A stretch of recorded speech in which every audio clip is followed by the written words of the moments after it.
FC26 Ultimate Team Deep Dive. Let's do this. Here's what's new in Football Ultimate Team for FC26. Hell yeah! An exciting expansion of FUT's competitive structure with live events, including gauntlets and the return of tournaments, introducing more ways to compete and earn rewards. Lovely stuff. A revamp of Rivals and Champs, including the removal of qualifiers and the addition of a second tier of Weekend League. Yeah. Huge improvements to disconnects on draws, plus repeatable EVOs, and an overhauled gameplay experience powered by community feedback and tuned specifically for Ultimate Team. Let's kick off with live events, a new home for a variety of competitions, starting with the return of tournaments. Backed by popular demand, tournaments are high-stakes knockout football at its best, with winners advancing and losers getting sent back to the lobby. Tournament matchmaking ensures you'll always face an opponent in the same round as you, guaranteeing intense matchups every step of the way. You're in the final, You'll compete for unique, tournament-specific rewards and have regular opportunities to experience the intensity and glory of knockout football throughout the season. Gauntlets are a new live event designed to test your club depth, making every one of your players more important and challenging your ability to compete with different squads. Each gauntlet consists of a set number of matches. But here's the catch. You must use a completely new squad every single match.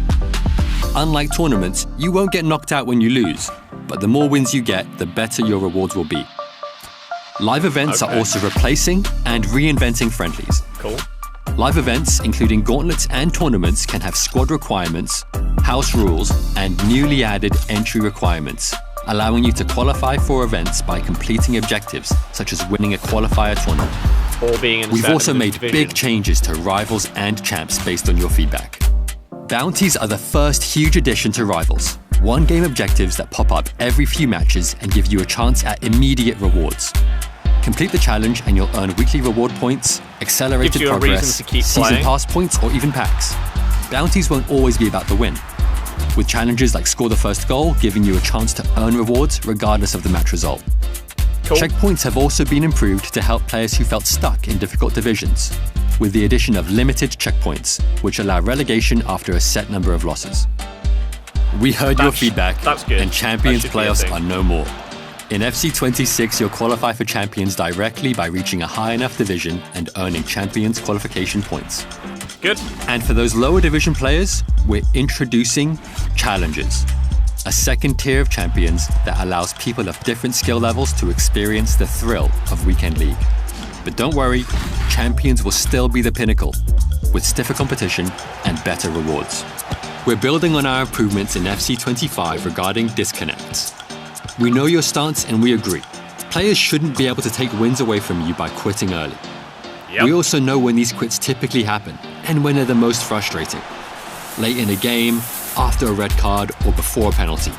In FC26, if the score is tied and your opponent disconnects in any of these situations, not just by the menu, but by any method, you will receive the win. Evolutions are changing based on your feedback as well. In FC26, some EVOs will be repeatable, similar to how it works with SBCs and objectives. Cosmetic EVOs will now also stack, and you'll be able to maintain the look of some EVOs so you can still boost a player's ratings without losing existing visuals. The Ultimate Edition comes with one extra EVO slot, meaning you'll be able to EVO 2 players at once from the very beginning of the year. We know these details matter, and each will make the Ultimate Team experience better. But the most fundamental change, and the one you've been the most vocal about, is gameplay. Ultimate Team now has its very own gameplay experience called competitive gameplay. It's tuned to maximize 3 things: responsiveness, consistency, and control. And it's designed to deliver the fast, dynamic, and attacking football you've been asking for. We mentioned quicker passing, more fluid dribbling, fewer AI blocks and tackles, fewer bounce backs, and more responsive animations in our gameplay deep dive. But there are even more ways competitive gameplay is tuned for player control and responsiveness. He's got him. You'll see fewer goals from keeper rebounds. Although this happens in real life, we know it's a frustrating way to concede, and it feels out of your control. That's the exact feeling competitive gameplay is aimed at addressing. Player stamina is also being treated differently. As your players tire, they'll remain just as explosive and agile, but only when you're controlling them, to reward active defending and player switching. One-touch passes are also more responsive. Now, passes can sometimes be triggered in as little as 1 frame before receiving the ball, making your players more reactive to split-second decisions you make. Each of these changes makes the game feel more responsive and encourages you to be in control, which is the feeling we want you to have when you play Ultimate Team this year. Ultimate Team is about you, the players you love, your tactics, your favorite modes, the choices you make as you play. And we hope that by expanding FUT's competitive structure with more ways to compete, improving core parts of the FUT experience, and introducing competitive gameplay, that you'll feel in control, on and off the pitch. Look out for more FUT info in the pitch notes right after this and on our social channels.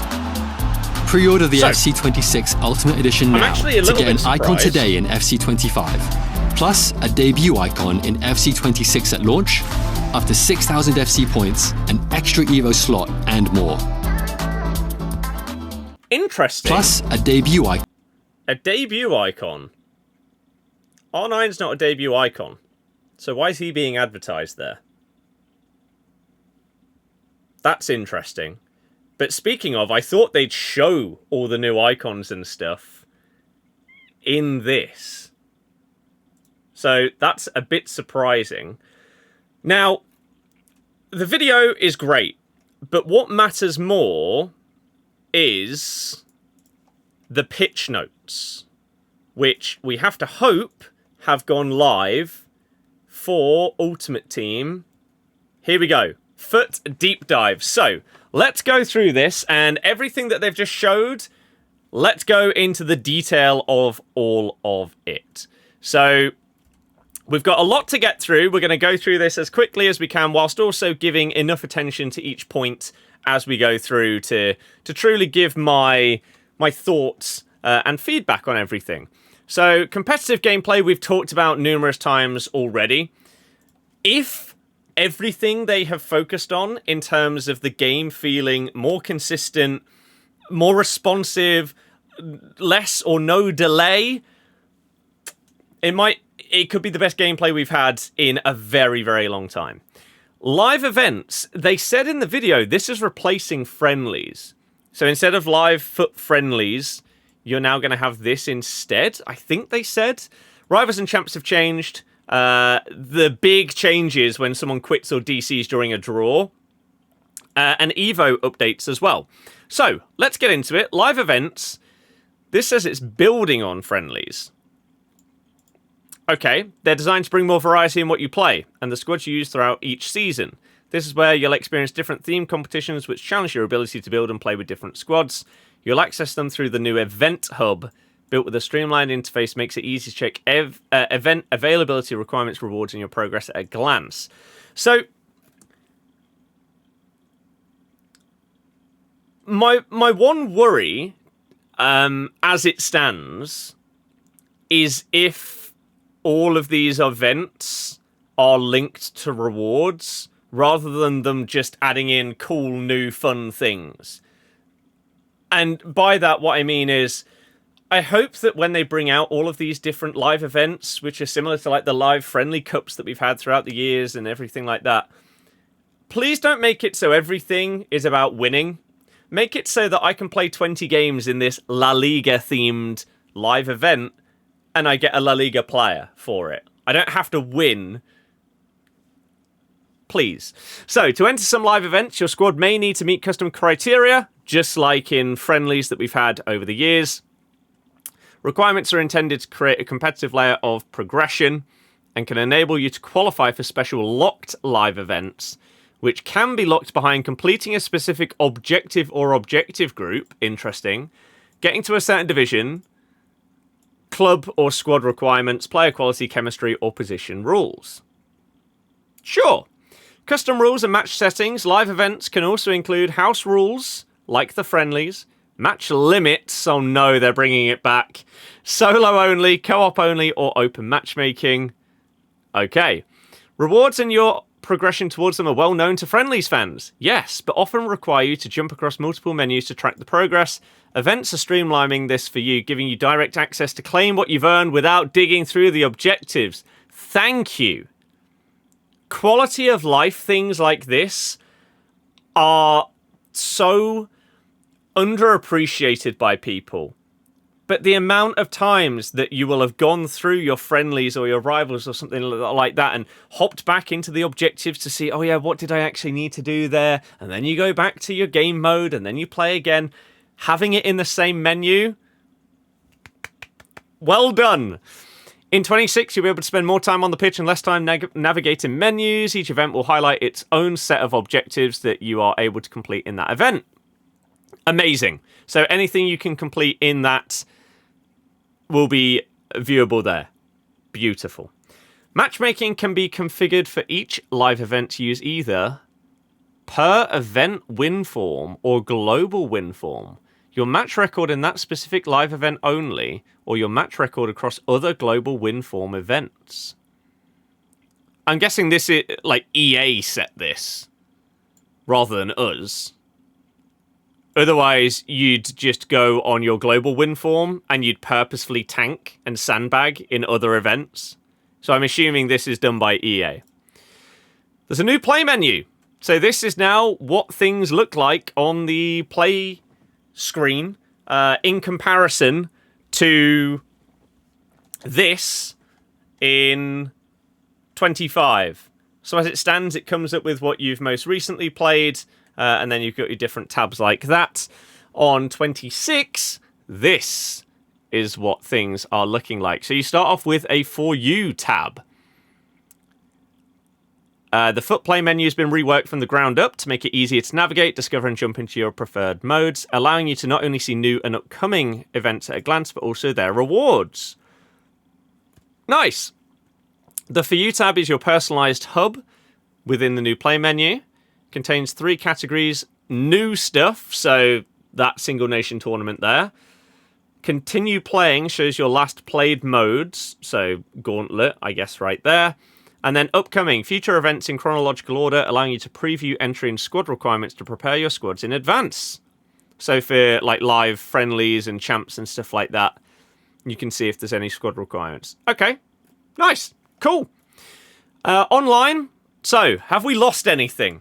Online, we've got Rush, we've got Rivals, we've got Champs, Challengers, which is basically BTEC Champs, and online drafts. I mean, surely live events as well, because that's replacing friendlies.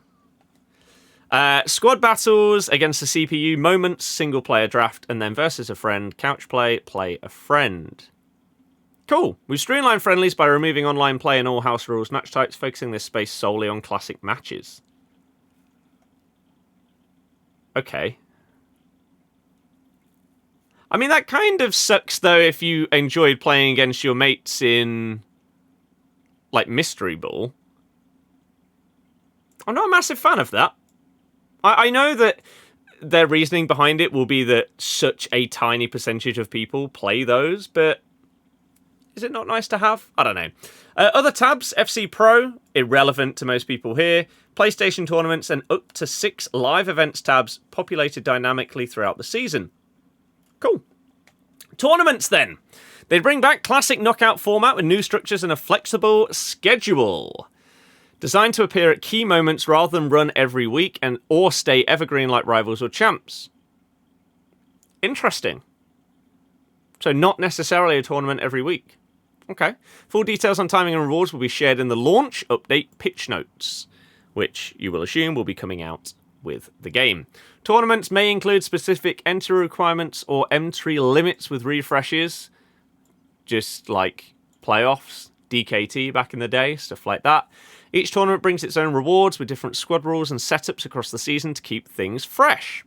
So this one, no entry requirements. You can see your status in the tournament as well and see what rewards you get as part of the objectives linked to this tournament. And then you can see how you're facing off and how many rounds and stuff there are in the tournament. Gauntlet is the interesting one to me, more so than tournaments, because tournaments we've had and everything like that. Online single matches for EVOs, I mean, you can Yeah, not really a thing. You can do it against friends. So that works. Gauntlets are a new way to test your club depth and your ability across multiple matches.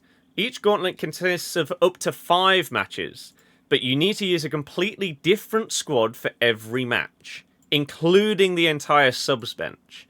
At launch, we'll kick things off with the Ultimate Gauntlet. 3 rounds requiring 3 unique squads and running every 2 weeks. This is just the beginning, with more details to come in our launch update. Unlike tournaments, there's no elimination. You can keep playing, but the more you win, the better the rewards. It's a format where squad building choices matter just as much as what happens on the pitch. So if there's 3 games, you'll get different rewards depending on whether you win 1, 2, 3, or none of those games. But again, unlike a tournament where you get knocked out in the first round and then that's it, you're done. No, you might lose your first game, and then if it's a 5-match gauntlet, you might win the other 4 and still get really good rewards. Good. Gauntlet status, and again, objectives linked to it are going to be showed there. Really nice quality of life feature here, which is in direct comparison to what's this for here on like this friendlies tab. On moments, it's there as well. Is it there on everything? It is. So you might as well actually have something here, rather than it just being a blank slate. FC Pro live events. Most of us don't really care about this, but top tier Div Rival players can register for FC Pro. Rivals revamp. Our focus in 26 is bringing more fan requested changes to FUT. It feels like your feedback, 3 key themes emerged. There are too many matches to play, especially if you're aiming for top rank rewards. This is the main reason I don't play Rivals every week. You have to play so many games. And it's so sweaty, it's not enjoyable to play that many games at that level. Once you've climbed the divisions and are consistently matched up against similarly skilled players, the motivation to keep playing can taper off. Yep. Hitting a good run of form can leave you stranded in a high division you might not belong to. Yes, there are people that suffer from these kind of things every single time. We'll have more details to share on Rivals matches and rewards closer to launch, but we hear you and we're working on it. Today we're going to run through the new systems designed to make Rivals feel basically better, even if you don't win. This is a very key point, because one of the biggest frustrations with a mode like Rivals is it feels like if you lose, you've wasted 20 minutes of your day, which you could have been spent doing anything else, whether it's a different hobby, playing a different game, whatever. This is needed. So, bounties are randomly triggered challenges that apply to your next game. If you complete one, you'll earn rewards immediately, which range from rival points, champs quali points, coins, packs, season XP, or even rival stage skips, allowing you to progress up the ladder faster. Okay. Some examples: score the first goal, last goal, win by 2 or more, keep a clean sheet. Many will be completed even if you don't go on to win the match, ensuring that you still have something to play for in each match. Again, good, important. Duels are special bounties that attempt to match you with opponents on the same challenge, like score first, ensuring that only one player can walk away with the reward. Okay. Cool. Interesting. Limited checkpoints are a new form of breakable checkpoint that tracks losses and enables relegation once broken. So you can't just sit on this checkpoint in Rivals. If you keep losing, you will go back down. So, yeah, to help prevent people getting stuck outside of their skill equilibrium for long periods of time. Good. It's needed. Again, good quality of life thing. Now, Champs and Challenges. Here's the big change to Champs then. You've got Champs Tier 1 and Champs Tier 2. At times, qualifying for Champs through playoffs was a tougher competition than Champs itself, while for our most skilled players, it was an extra skill check each week. Or, I play one game. The vast majority of weeks, I play one game of Champs qualifiers or playoffs, I win it, and then I end them. That's it. I play 1 out of the 5 games. In response to feedback around the number of required matches, playoffs have been removed. Good. Instead, you'll qualify directly by reaching a specific Rivals division and collecting points. And again, launch, update, pitch notes, closer to launch. I hope this happens like maybe a week before the game comes out rather than on the day. That'd be nice to know stuff in advance. Everything looks... The menus look nice. Well done, EA. Things look clean. I like it a lot. And what is the difference? Let's quickly compare this to the existing Champs menu. So, if I'm in Champs, this is what we're looking at, right?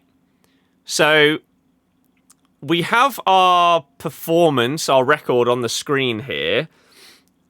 And I wonder if there's a world where they're going to change it back from wins to some kind of points system as we go through the year. Because on their new one, it does say performance, 0 points, 0 wins, 0 losses. Because as it stands, you get 1 point for a win. It's a completely irrelevant system. But we can't see the rewards that we get for our rank that we're currently at other than one thing right here. And everything like that. Whereas, on here, you're seeing your wins, you're seeing your rewards, which you imagine you'll be able to flick through with the right stick here as well, and see everything in one go. Challenges. For players outside the top division, we've added challenges. A new tier of champs with its own format and rewards. This gives more players a chance to experience the champs feeling while keeping champs as the highest level of competition. Okay. So if you are Div 5 or above in this example, you cannot enter challenges. But it also doesn't say like what the rewards and stuff like that and how many games, etc. challenges is. Whereas on here, confirmation again that we've got 15 games of champs. And like rewards for every single rank though this time. There's no gaps in rewards. So previously, if you got 11 wins... No, if you got 12 wins, then you got the same rewards as if you got 11 wins. Because the next jump was 13. Whereas now, there's a rank for every set of rewards. And maybe these first 5 are like significantly different to this next 5 and then significantly different to this next 5. Hence the different like badges or whatever here. So yeah, free wins look like they are completely done other than for people that want to stop at a certain rank. However, this year, I think I've got 3 free wins in the entirety of champs in all of FC25, including playing on a second account most weeks for like 6 months as well. So it's not really going to be much of a change in that regard. But like maybe you get a base type of pick, for example, in the first 5 ranks. That pick gets upgraded for these next 5 and then upgraded again for the final 5. We'll have to see when rewards are known as we get closer to release. Competitive gameplay. Again, we've seen all of this many times before, and we've covered that in the gameplay deep dive when we looked at that previously.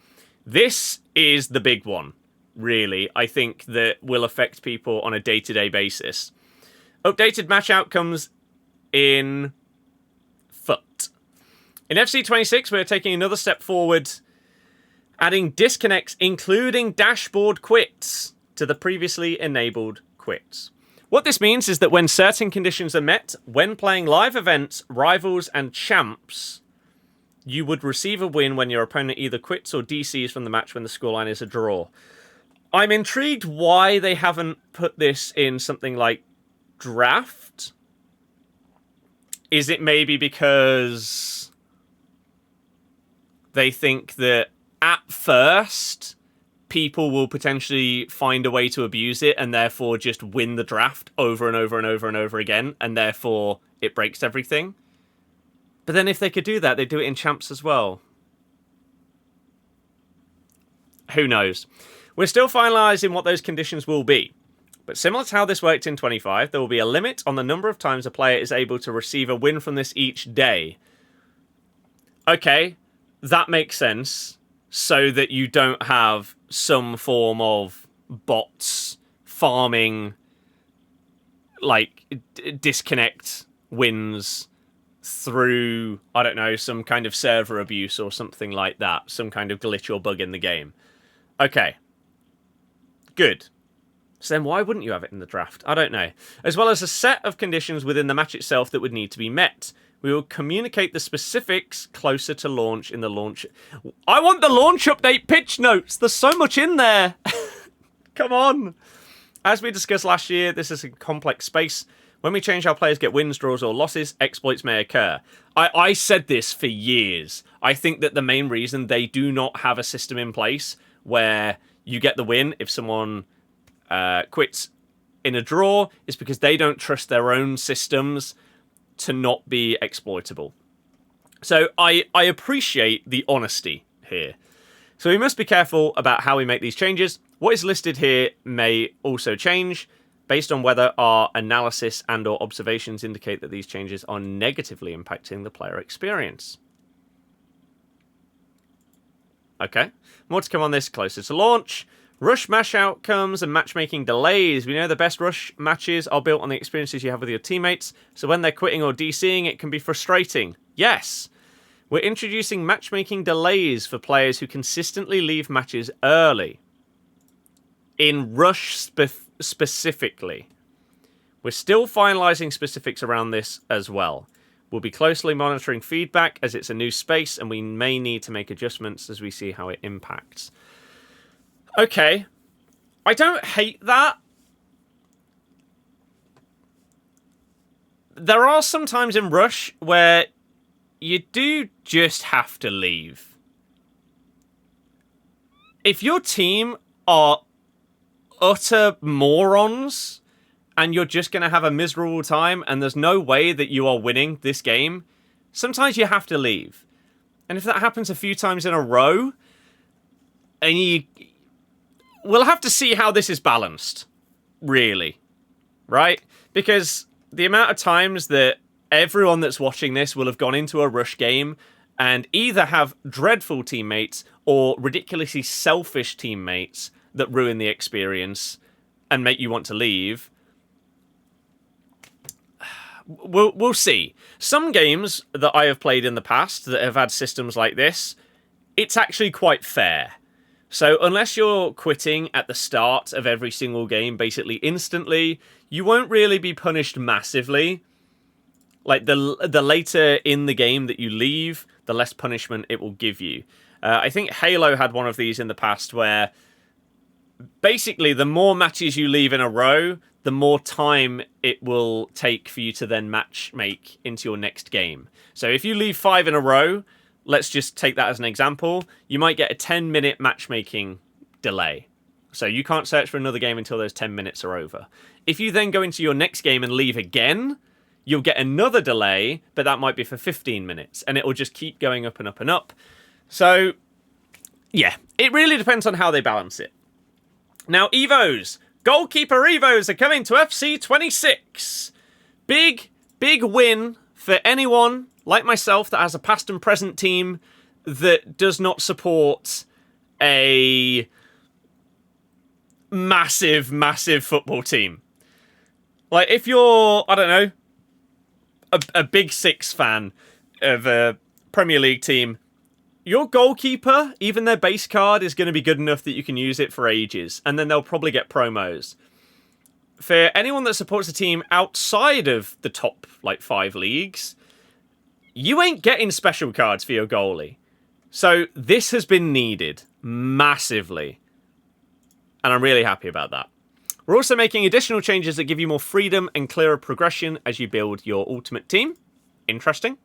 Repeatable evolutions give you more flexibility, with some able to be completed multiple times, similar to select SBCs or objectives. Most will be limited repeatable, meaning they can be completed a set number of times, allowing you to apply them to multiple items or even use them again on the same player item if eligible. Ooh. I hadn't even thought that might be a possibility. Huh. That's cool. It takes the pressure off making the perfect choice right away. It gives you more freedom to shape your squad your way. Yeah. Good. I like it. Cosmetic stacking and rarity layers. You can now evolve players without changing their item design unless a specific Evo changes the rarity.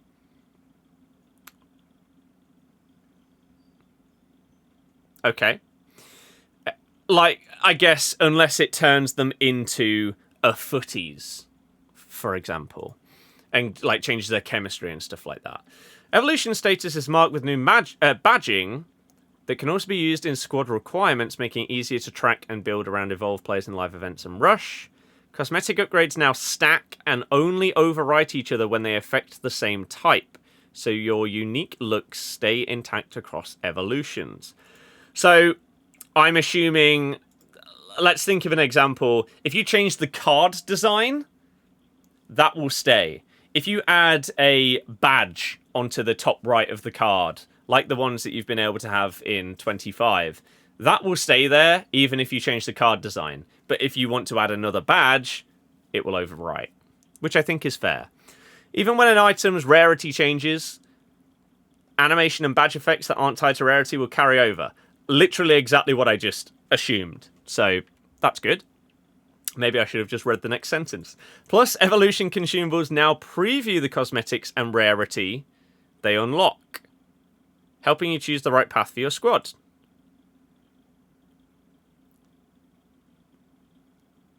Evolution consumables. I'm not really sure why that matters. Oh, well, I guess if you're seeing the Evo in an objective or an SBC, and it's, for example, if it's just a cosmetic Evo that's in an objective, you might look at it and think, oh, well, that looks a bit naff. I'm not going to bother doing that one. Saves you some time. Cool. Okay. Note that the Ultimate Edition owners start with 2 active Evo slots at launch. Graduated transfer market access. Graduated access, which limits some accounts' access to the transfer market when they first access Ultimate Team, has been live in FC25 on PC since late 2024. In 26, it will be active for all platforms starting at launch. If you're a returning FUT player on the same platform and your account meets the requirements and is in good standing, you'll have immediate access to the full transfer market when you log in for the first time. If you're a new player or your account did not meet the requirements, a series of foundation objectives will grant transfer market access once they've been completed, and a period of time has passed. Limiting transfer market access for new accounts helps protect the economy from potential rules-breaking activity while ensuring that actual new players are introduced to FUT at a more measured pace. It's one more way we're focusing on player trust and system integrity from day one. Okay. I'd say that's understandable. My question is exactly what this is going to change. Is this going to mean that coin sellers are going to have to jack up their prices because of the way that they do things? I have absolutely no idea. Does this mean that transfer market bots are no longer going to exist, or they're not going to exist in the current mad amount that they do, because those bots wouldn't go through all of these objectives?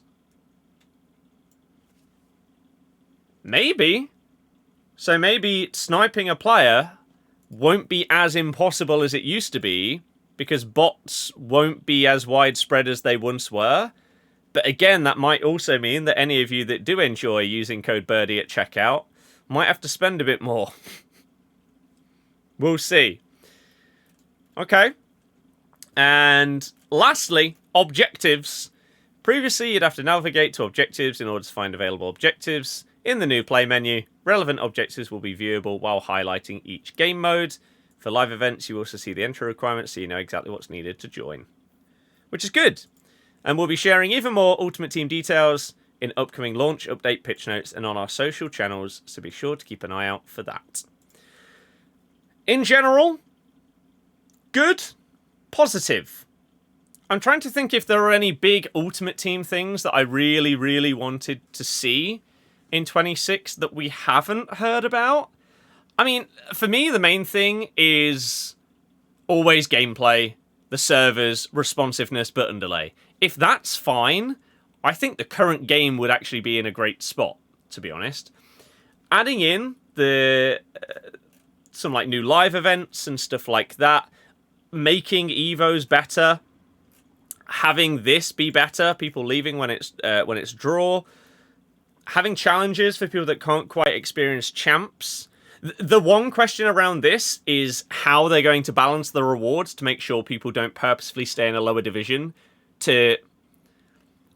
For example, if someone out there is a Div 4 level player and maybe they can get 6 wins in champs, would it be more beneficial for them to sandbag and stay in Div 6 and go 10-0 in challenges? That's what they need to try and prevent. And they're going to have to get the balancing right in order to make that not happen. So we'll see what they say when it comes to the launch update pitch notes as well. But yeah, making rivals more interesting as well, rather than like if you lose it was a waste of time, is good. The Gauntlet sounds cool. I'm intrigued to see how they upkeep this throughout the year.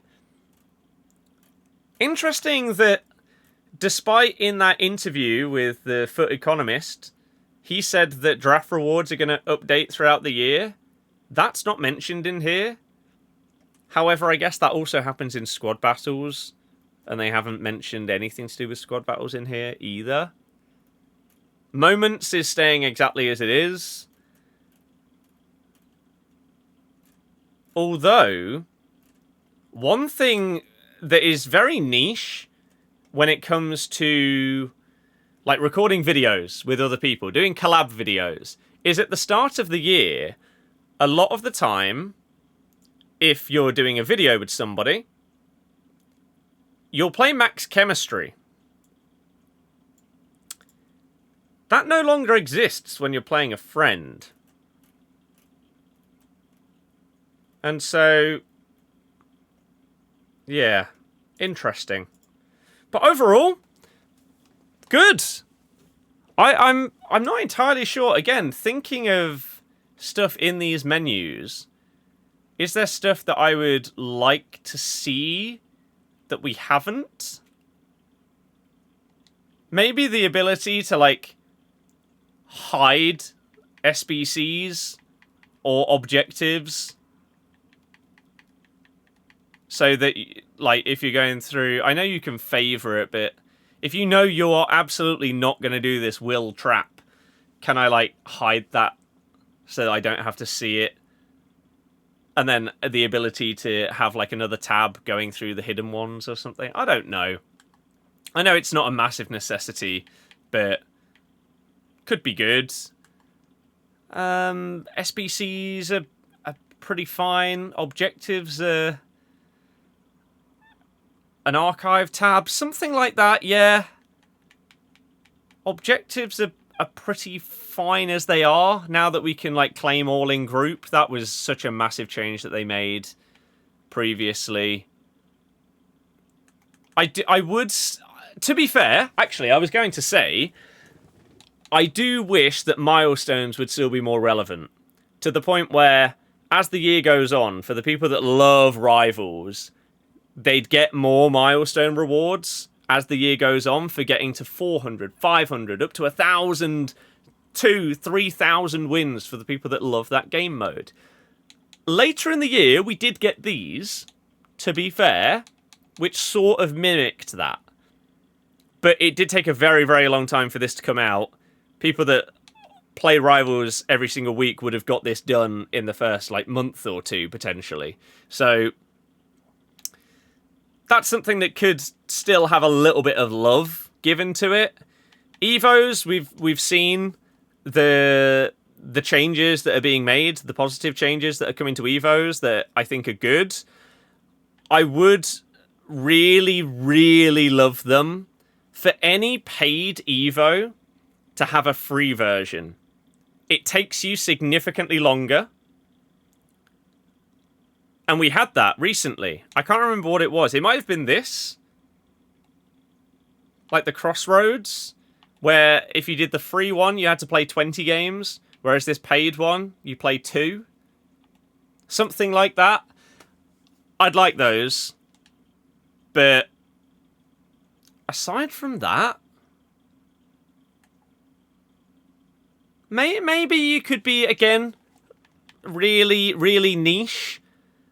Could we maybe get different stats on our goalkeeper instead of goals and assists? Could we get more detailed information and stats on players so that you can do a little bit more analysis on cards after you've tried them out? Because I could look at this Ronaldo and see that he's scored 26 goals in 30 games. However, I know that his record said that after about 20 games he'd scored 8 goals.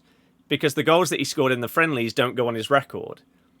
And so now his record is skewed, and maybe if I looked at those stats and thought, oh, maybe he's not actually performing as well as he has, when in reality, that's not the case. Again, it's a niche thing, arguably, but I think it would be nice, considering how much information you can get on a player in the post-match screens. Like, when you finish a game and you go to, like, the player analysis and info, you can see their heat map, you can see their pass completion rate, and all of that kind of information. I think it would be amazing to have that on a player outside of an individual game. If that would mean that it would take up way too much space on the servers because you're having to track player information for every single card that is being used, fair enough, and that might be the case. But I'd just like a little bit of transparency on that and why we haven't seen changes to that in years. Like, we have clean sheets on our... Or I thought we did. Yeah, you can see clean sheets on your manager stats, but not on your goalie or defenders. So, it's not something that's needed, but I'm really, really trying to think of other things that would be nice to have. But I'm actually struggling to think of big changes that are needed. So these are just nice to haves rather than need to have. So it's positive. And obviously that launch update pitch notes is going to be a big deal. And that's going to give us a lot of information, more details on a lot of the stuff that we've heard about. So that's the thing that we have to look forward to now. But all in all, there's a lot to be excited about.